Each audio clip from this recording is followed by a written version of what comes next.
voilà donc Mœurs Khayri waxoon na sànq ci ndorteelu émission bi que tey planification familiale ci jeunes yi moom lay waxtaane donc Khayri ma bàyyi la nga développé wax ñu également li nga xamante ne moom nga indaale comme d'habitude. waaw Khady comme ni ñu koy baaxoo di ko def rek chaque jeudi ci carton yàlla tey nag dañoo demoon hôpitalu Grand Yoff fekk fa madame Thiam. xam nga li ñuy wax bu nekk rek dafay am boo gisee li ñuy wax daal gis. weddi bokk ci ba tax na ñun lépp lu ñuy def rek dañuy bëgg toujours di ci teg baaram ba pare di jàkkaarloog moom waaye comme ni nga ko waxee rek xam nga dañu gis ni planification familiale jéeg ji lañ daan gis ñu di ko def bon ci reportage bi sax moom wax na en gros mais ñun li nga xam ne moo ñu ci gën a intéressé mooy xale yi nga xam ne jeunes yi nga xam ne dañu nekk ci école yi ñu ci gën a bari ñu jàpp ni peut-être ay intellectuels lañ ba tax na lu leen neex def man na quelque part dama ne dañu réer parce que dañu réer parce que dafa am loo xam ne set ni ñun fi lañ ko fekkoon te fi lañ koy bàyyi parce que mënuñu ci dara mënuñu ko fi jëlee ba tax na ñu bari daw uti ci planning bi donc mu nekk phénomène boo xam ne daal xaw ma modd la xaw ma lan la mais mi ngi tas dëkk bi xale yi da ngay gis ay xale yu tuuti dem di defi planning dëgg la nag sutura la parce que sutura la boo xam ni peut-être am na lu bari loo xam ne daf ko gën parce que bu ñu waxee planning am na ay avantages am na ay inconvénients aussi yi nga xam ne set ñu ngi ci mais man tiit gi nga xam ne moom moo ma si xaw a tiital tuuti mooy dañ koy def te xamuñu ni mënul leen a protéger contre les maladies sexuellement transmissibles ku ne xam na ko lu demee ni ay sida yu demee noonu te ñu ci bari dañ koo jël mu nekk lu yomb ci ñoom ba tax na léegi ñu bari sax dañ naan góor ñi takkatuñu te ñàkk takk googu xale jigéen ñi lu ci bari ñoo ko yóbbu seen bopp ndax bu fekkonte ni góor lim daan am pour mu am ko il faut mu maye premier cadeau il faut mu nekk jàmm man damaa dem ba ni njàmbaari góor ñi sax dafa wàññeeku foofu parce que dafa yomb trop xam nga sa gel bu fekkente ni da nga nekk ak moom te yaa ngi séq ak moom li ngay séq ak soxna tey boo ko amoon loolu ngay def ak moom yow doo yàkkamti doo ci gaaw tonte da nga naan jaratu ko da ngay jël sa temps donc bu fekkente ni da ngay gis ni dañ doon maye premier cadeau ay 1.500.000 quelque les choses comme ça yow da nga naan man du ma ci sonna parce que ki nga war a may 1.500.000 dafa am loo xam ne moom ngay seet si ci moom muy virginité nga xam ne daf lay jaral taw comprendre nga mu mel ni loolu sax dinaa ko indiwaat mu nekk beneen thème parce que dafa mel ni ay laabaan ak xeetu yooyu noonu nga xam ne maa ngi ko fay bàyyi woon mu amoon ay significatif yu important vraiment nga doon ko def ci koñ moo nga xam ni bu ñu xayaawaat di ko def sax da daan am lu bari loo xam ne si daf ko daan jàngale ci koñ bi xale yi nelaw nga yee leen diglu leen xam nga ñu commencé laabaan tëgg bi loolu dama ciy ñëw ak beneen kii sax beneen domaine mais tey bu ñu waxee ci planning bi dafa nekk phénomène boo xam ne dafa xaw a doy waar mu nekk nag ay xeeti planning yu bari xam naa loolu ñuy def santé ñoom ak dinañ ci gën a dugg mais ci gën a utiliser muy bi nga xam ne dañ koy wax les implantes nga xam ne danga koy def rek ci sa loxo boo yëkkati sa danga koy def foofu du feeñ donc sutura la gaa mais nag dafa am loo xam ne dafa nekk ci biir parce que sutura la peut-être yaa ngi koy nëbb di def lu la neex mais mënoo nëbb yàlla ba pare tamit góor gi nga koy séqal bu fekkee ne dangaa war a ànd ak moom après am lu ngeen di sóor kooku aussi dafay am beneen jeexital boo xam ne da koy am sa diggante ak moom ba tax na comme am nañ benn élément de reportage xam naa peut-être bu ñu duggee ci reportage bi rek ñu ñëw gën a mën a xuus ci waxtaan bi inchaallah voilà mën naa la wax ni planification méthode yi nga xamante ni mën nañ ko gën a jàpp mooy am nañ ci 6 méthodes yu ñu la mën a citer bi ci njëkk mën nañu tudd li ñuy wax les méthodes naturelles mën nañ ci toppal yi ñuy tuddee les méthodes hormonales ñu ñëw ci le dispositif intra-utérin après toppal ci la contraception d'urgence et enfin ñu wax la contraception chirurgicale d'urgence. parce que bu ñu waxee planning léegi dañu gis ni du famille du ñuy sëy rek ah. ñoom xale jigéen dañ leen gis léegi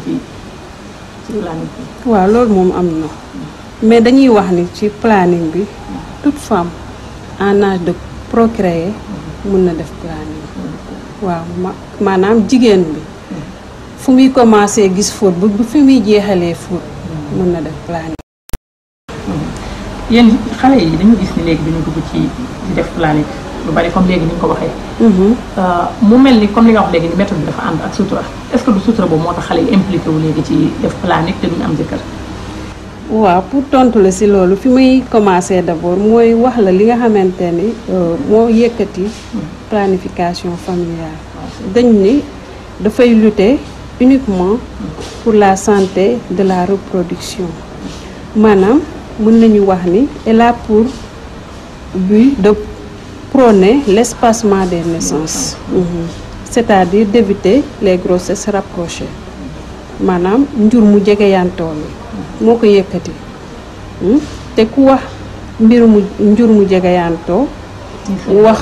femme bu nga xam dafa am jëkkër waaw koo xam dafa nekk ci biir këram di sëy loolu moo ko yëkkati donc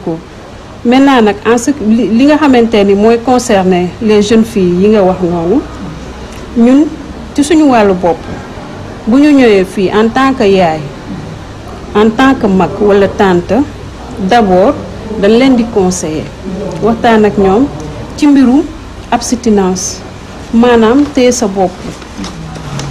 wax leen intérêt bi nga xamante ni moo nekk ci téye sa bopp parce que ñun fii Afrique mën naa wax walla plupart téye sa bopp ba yàlla may la boroom kër nga siggil sa bopp dafa am solo ci ñun surtout bu ñëwee loolu la ñuy njëkk a combattre mooy abstinence bi ak garder sa virginité ba yàlla may la boroom kër mais des fois nga am cas yoo xamante ni conseil bi du ci jëriñ dara di nga dem benn moment boo xamante ni da ngay gis ni kii dafa insister donc bu situation yi bu demee noonu ñun pour éviter lu ñuy wax grossesse précoce walla am doom ba pare mooy les grossesses non désirées maanaam nga dugg ci grossesse boo xam ne préparé wu ko psychologiquement walla bëggoo ko woon nga mu nekk à terme ba pare rey doom ji loolu pour xeex ko moo tax am na fu ñuy toll ci suñu biir waxtaan ak yow bu ñu soupçonné que ne yow mënoo téye sa bopp daf ñuy jaral ñu accorder la benn méthode mais nag du tere dinañ la wax ni la méthode bii ñu lay jox mën na la aar ci ëmb mais mënu la aar benn yoon ci lu ñuy wax feebaru sëy yi. waaw fii ñun bu ñu jàppee âge bi nga xamante ni moo fi gën a ndaw suñu structure bi 16 ans la waaw 16 ans la waaw. ñëw di def ci planique te amoo jëkkër. waaw am na ci ñoo xamante ni mais nag c'est pas nombre bi bariwul daal. bariwul noonu trop seulement dinañ. de temps en temps dinañ koy am waaw. est-ce que tamit parfois di ngeen am autorisation des parents pour defar xale yooyu nga xam ne ay mineurs lañ pour defar planique. waaw bu fekkee ne da nga ñëw te tu n'es pas majeur dañ lay laaj accordu parent bi. la plupart du temps sax bu xale bi di ñëw dafay ànd ak yaayam. waaw yaay ji mooy toog moo ñuy expliquer. moom moo ñuy expliquer que ni xale bi soit. moo ñuy wax viom daal. ok mais est-ce que aussi di ngeen leen parce que bu ñu waxee planification familiale xam nga wax nga inconvénients yi nga xam ne moo ci am ci ñiy sëy. est-ce que ñoom ñi nga xam ne amagul jëkkër am na ay inconvénients yu ñu ci mën a fekk ci planique bi ñuy def. ñi nga xamante ne amagoo jëkkër amagoo doom di defi planique. loolu ça dépend rek ci méthode bi nga tànn. parce que comme ni ma la ko waxee rek. méthode bu nekk am na ay avantages. am na ay inconvénients. méthode yi dañu bëri bu ñu fi nekkoon di wax bu nekk avantage am inconvénient am dafay jël temps moo tax ma cité ci rek benn exemple jox la ko muy exemple implant yi ma la jox ni mu amee avantage ci femme bi sëy ak ay inconvénients noonu la ko amee aussi ci ki nga xamante ne amagul jëkkër. voilà donc xayri mu mel ni que âge yi ñi nga xamante ne moom lañ doon soupçonné sax am na ci yoo xamante ne ñoo ko gën a néew. également li ci gën a choquant mooy que seen ay yaay la ñuy àndal ci réew mu mel ni Sénégal boo ko déggee. waaw doy na waar xanaa avant tout rek di jaajëfal ki nga xam ne moom ma defal reportage bi muy madame Thiam vraiment souhaité woon na nag remercier borom këram mi ko permettre mu def ak ñun kii bi élément bi ak madame Mbaye ak collègue am yëpp vraiment mais malheureusement comme gis nga ni ñu ko gis rek waaw vraiment mu nekk loo xam ne Khady dafa xaw a doy waar et puis c'est choquant aussi parce que bi mu nee am na ay âge yu 16 ans ñëw di def si planique beneen bi ci des mooy yaay ànd ak sa doom ñëw di ko def moo planique voilà xam nga comme ni ko Fatou waxee léegi dafa am solo gis nga éducation de base dafa am solo te xale am na lu la ci raw loo xamante ni bu la xasee rëcc jeex na muy fit bi nga xam ne léeg-léeg xale yi dañ koy yore nga dem ba yow am na sa yaay yoo xam dañ naan bu ma xamoon ni boo juddoo ni ngay mel ma rayoon la mais boobu fekk bi mu juddoo dafa nekkul ci moom li nekk ci moom yow yaa ko ci def yow yaa ko may fit yaa ko bazardé yaa ko bàyyi ba xale bi xamatul lu baax xamatul lu bon parce que man ci côté boobu bon parents yi ngay condamné parce que xale dina ñàkk foo xam ne virginité am du xam valeur ba mais bu fekkente ne comme par exemple da nga war a xale bi dafa war a def cours particulier nga bàyyi ko comme ni ko Fatou waxee léegi xam nga xale yi bu fekkente ne dañ leen di joxe ba âge boobu ñu yàqu ci donc kooku mënatu ko bàyyi. yow mii yaayam gis nga ku jur di nga xam parce que éducation loo def ci sa doom rek man parce que léeg-léegi yaay mën na juger doomam ci côté bu ci nekk parce que ni ngay yaree sa doom sama doom ak ni ma ko yaree xawma ma ko ci loolu wala loolu bu ko defee dina ma bett parce que xaw ma ko ci loolu du ñu miimal seen doom